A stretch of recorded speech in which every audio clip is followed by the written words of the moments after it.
फसलेस महिना तू या शंतनूच्या जाड्यात फसले.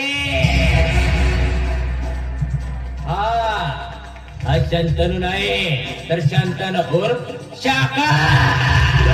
एकाचे करतोय बाद वाका.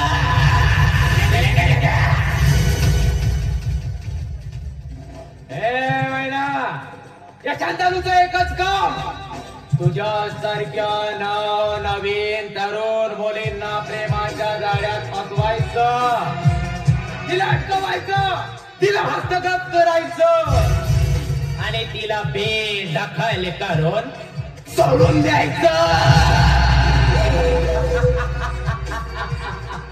हे जोते, तुला नाव सांगणार तर नाव सांगणार नाही. शंतनू काशीनाथ गावडे. यारी निभानी